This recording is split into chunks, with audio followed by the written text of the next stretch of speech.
Növbəti müsahibim Qabondandır. Qabon Respublikası prezidentinin müşaviri Zita Wilks. First of all, thank you for taking time for us. Welcome to our country. Welcome to our studio. Thank you. What's your feeling?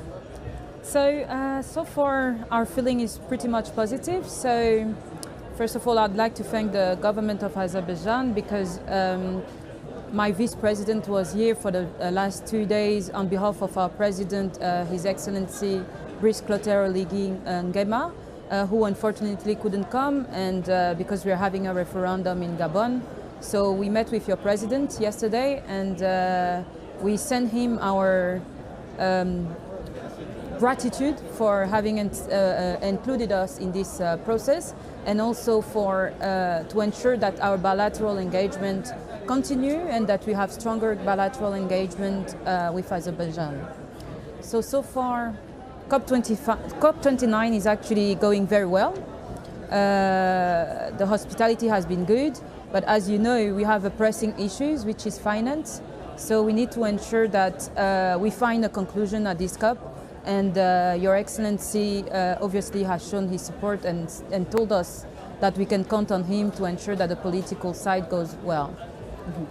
Demək, müsahibimin fikirləri budur ki, ümumiyyətlə COP29-la bağlı çox pozitivdir və deyir ki, 2 gün ərzində ölkə prezidenti, yəni Qabonun prezidenti burada olub, müzakirələr aparılıb, Azərbaycan prezidenti ilə görüş olubdur və çox yüksək səviyyədə keçirilib bu görüşlər. O, ölkəsi adından bir daha təşəkkür edir ki, Azərbaycan xalqı çox qonaqpərvərdir və COP24-də çox vacib olan məsələlər müzakirə edilir. Can I ask you the problem of your country? Which climate change risks your country face today? Okay, thank you for your question. So, just to give you a little background, Gabon is covered by 88% of forest. Our population is really small. We only have 2 million population, and we have the biggest part of the Congo Basin. 11% of it is actually in our country. So the challenge that we have is that we need to ensure we preserve that forest without actually damage it, without create deforestation or anything, so that the world can actually tackle and reach the 1.5. But the issue that we're having is that we have development issue as well as a developing country, and we need to adapt to climate change. So for us as African and as Gabon, we're also on the coastal line, so we actually need to ensure that we have sufficient funding, because we don't emit in Gabon. Actually, we maybe 0.01, so our emission is really low, but we are asked to preserve our forests, which also can compromise for us to eradicate poverty, and sometimes can also give us some burden in terms of our debt level. So we need to ensure that we have sufficient funding. We need to ensure that in this COP we find a conclusion for the NCQG. We need to ensure that the one who pollute actually do contribute to the one who are not polluting but are trying to adapt and ensure that the world reach the 1.5 degree, which is African countries. And what do you expect from this event for your country? So what we expect at the end of this COP is that we find agreement, that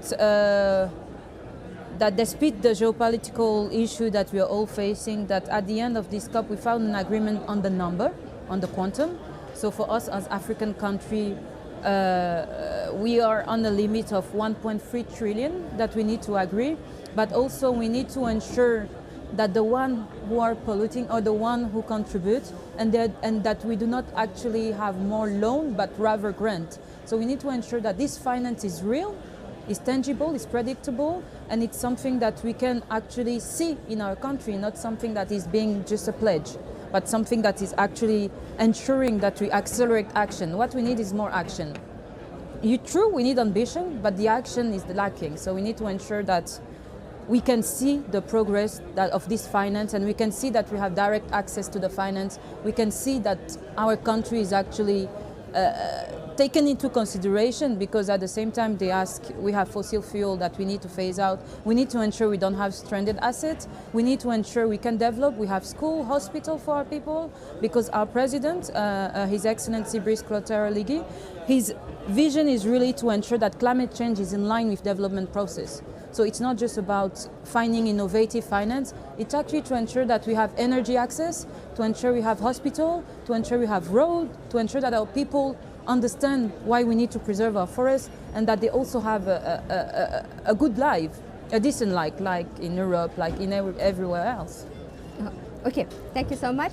Madam Wilkes'in deməli fikirləri belədir. İlk olaraq ölkəsinin qarşılaşdığı iqlim riskləri ilə bağlı suala o belə bir cavab verdi ki, əsasən 2 milyondan çox əhalisi olan Qabonda meşələrlə bağlı, meşələrin yox olması, qırılması ilə bağlı problemlər var və o burada ümumiyyətlə o ki qaldı, yəni COP29'da o ölkəsi üçün hansı, yəni nələri gözləyir, nələrə ümidlidir. O bildirir ki, bu çox pozitiv bir hadisədir, qlobal hadisədir və burada ən maraqlısı və ən vacibi olan odur ki, maliyyə məsələləri müzakirə olunur ki, hər bir ölkənin iqlim riskindən xilas olması üçün, dəstək olması üçün ona maliyyə lazımdır və ölkə prezidentinin, öz ölkəsinin prezidentinin fikirlərinə istinad edərək deyir ki, iqlim dəyişikliklərinin ümumiyyətlə insan resurslarına çox mənfi təsirləri var ki, bunun üçün də yəni sözsüz ki, birgə olub mübarizə aparmaq lazımdır.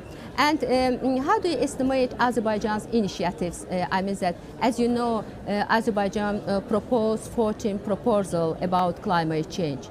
Okay, I mean that not only Azerbaijan, I mean that in framework of UN and other countries, can they achieve their goal? I think there was a lot of spectacle with whether Azerbaijan will achieve actually COP. But today, I mean, we are very surprised. You had less time than other countries to do the COP, and I mean, the whole process, the whole hospitality has been great so far. Your president, His Excellency, we had a very small bilateral, he's been listening to everybody. The COP president has been engaging with us even before COP. So I think we're all surprised and also very proud of how Azerbaijan has managed to put all this together, and also the Azerbaijani people has been finding solution, whether it's from arrival to here. I think the expectation might have been low, but you raised the bar. So I would like to say congratulations to you, and we're looking forward to this to continue until the end of the COP. Okay. And deməli, Madam Wilkes'in sözlərinə görə o Azərbaycan prezidentini yenə də yəni çıxışlarını qeyd edir və deyir ki, o hər kəsi bir-bir dinlədi və bu onu göstərir ki, yəni Azərbaycan tərəfi həqiqətən bu problemin həllində, problemlərin ümumiyyətlə həllində çox maraqlıdır. Və Madam Wilkes, my final question, how do you estimate cooperation, I mean that Gabon and Azerbaijan, bilateral? Okay. And even in framework of climate change process. Okay, so I think, like I mentioned at the beginning, yesterday we had a bilateral between our vice president and the president of Azerbaijan, where we conveyed the thanks of our president, who unfortunately couldn't come because in Gabon we are currently having a referendum where a new constitution needs to be adopted. And my president was really looking forward to come here, and we have very good bilateral engagement with Azerbaijan, and we appreciate that he met us. I think it's one of the first that we actually have a special audience. He showed us his commitment to African countries. He showed us he wants what my president wants, what my government wants, concrete projects, and he wants to cooperate with Gabon. If we have concrete project, we need to discuss in terms of climate change, and then we can do it together. So he promised, and he told us to convey this message to our president that Azerbaijan is open to collaborate with Gabon as a forested country for next COP, and also to ensure that all the projects, whether on renewable energy, whether on like adaptation and everything, are actually achieved. But what he needs is concrete projects, and this is what some of the leaders are lacking.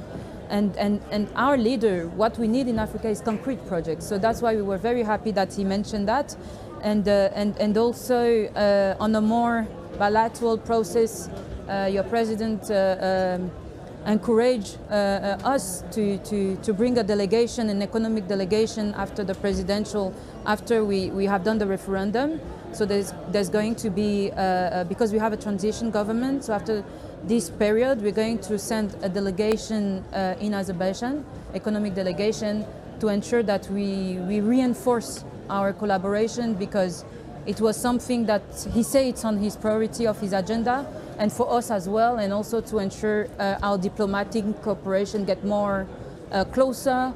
You're always welcome also to Gabon. I mean, His Excellency is welcome to Gabon. I'm sure our president will want to receive him.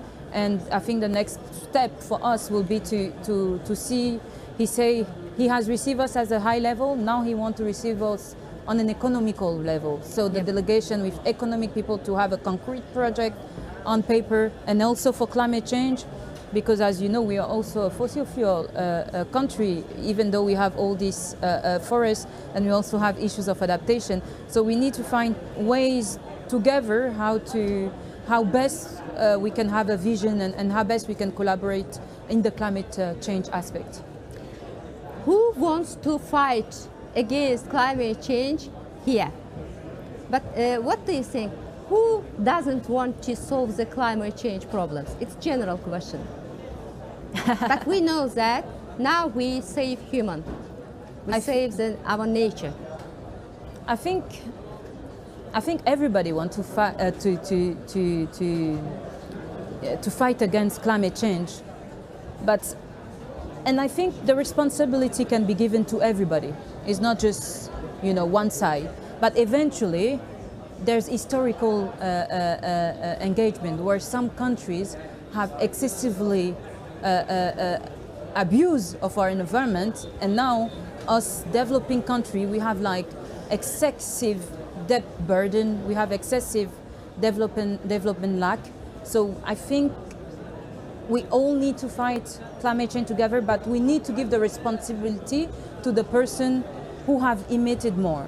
And we need to ensure that the finance that we receive here is concrete, and it's actually something tangible that we can see, that we can have an outcome of it, that we can have direct access to money, that we can have a concrete project, like your president mentioned, on the ground, that we can have also different leaders engaged.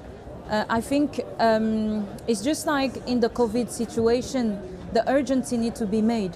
And climate change, unfortunately, the problem is that people are not seeing the emergency, even though there's the scientists telling us, the youth are telling us, but people are not seeing the emergency because there's not a critical aspect happening now. So I think people need to ensure that climate change is treated as any other geopolitical issues, because this is going to be worse than what we're actually living now.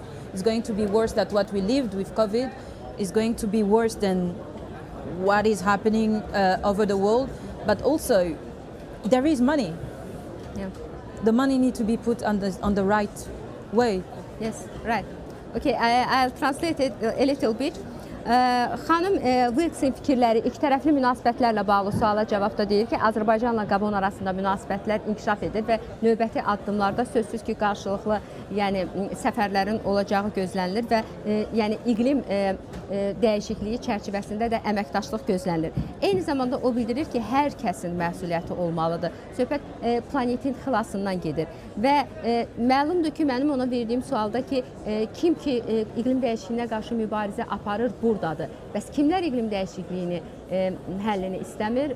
Xanım Wilkes'in cavabı belədir ki, çoxları bundan sui-istifadə edərək bu prosesə qarşı çıxır və sözsüz ki, onlar belə çıxır ki, dünyanın xilasını istəməyən adamlardılar, istəməyən ölkələrdir. Maybe you want, is there anything else you want to add? Maybe just two words. I think what I can say is that we need to stop talking. We should start acting. Yeah. And this is really important because some people already facing in the LDC's country and another country and even African countries already facing the impact of climate change. And if we keep waiting, we will probably not see our children in a world that we are actually having. So thank you to the government of Azerbaijan. And thank you again for allowing me in your podium. Thank you. And sonda xanım Wilkes'in çox gözəl bir fikri var. Deyir ki, artıq danışmağı dayandırmaq lazımdır, fəaliyyətə keçmək lazımdır. Thank you so much. Thank you. Thank you. Xatırladım ki, qonağımız Qabon Respublikası prezidentinin müşaviri Zita Wilkes idi.